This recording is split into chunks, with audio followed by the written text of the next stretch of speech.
বাঙালি জাতির স্মরণীয় দিন ৫ই আগস্ট। ১৫ বছরের বেশি সময়ের পরাজয় ঘটে আওয়ামী লীগ সরকারের। বৈষম্য বিরোধী ছাত্র আন্দোলনের নেতৃত্বে গণ অভ্যুত্থানের জেরে দেশ ছাড়তে বাধ্য হন আওয়ামী লীগ সরকারের সভাপতি শেখ হাসিনা। এদিন কি ঘটেছিল যার জন্য দেশ ছাড়তে বাধ্য হয় শেখ হাসিনা?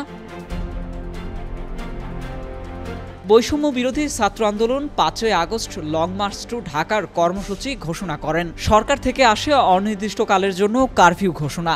সারা দেশে যোগাযোগ বিচ্ছিন্ন করতে এদিন সকালে ইন্টারনেট ব্যবস্থা শাটডাউন করে দেওয়া হয়। ঢাকা শহরে মোতায়েন করা হয় বিপুল সংখ্যক আইন শৃঙ্খলা বাহিনী।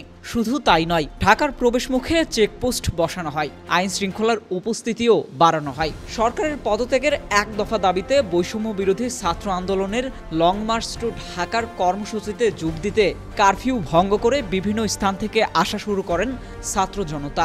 দল বেঁধে ঢাকার অভিমুখে আসতে শুরু করেন তারা। অনেকে আবার দলগতভাবে পিকআপে চড়ে, কেউ বা হেঁটে ঢাকায় প্রবেশ করেন।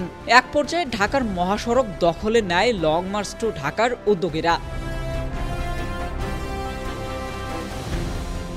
আইন শৃঙ্খলা বাহিনীর সদস্যরা ছাত্র জনতাকে ছেড়ে দিতে বাধ্য হয়। একটি ভিডিও চিত্রে দেখা যায় এদিন বিপুল সংখ্যক ছাত্র জনতা কারফিউ ভেঙে গণভবন অভিমুখে আসতে শুরু করেন।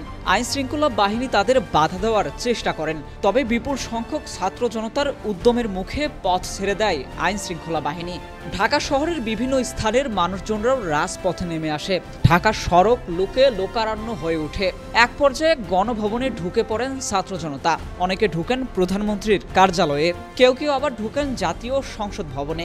লাখো মানুষ যে যার মতো করে পেরেছেন উপভোগ করেছেন বহুল কাঙ্ক্ষিত এই মুহূর্ত।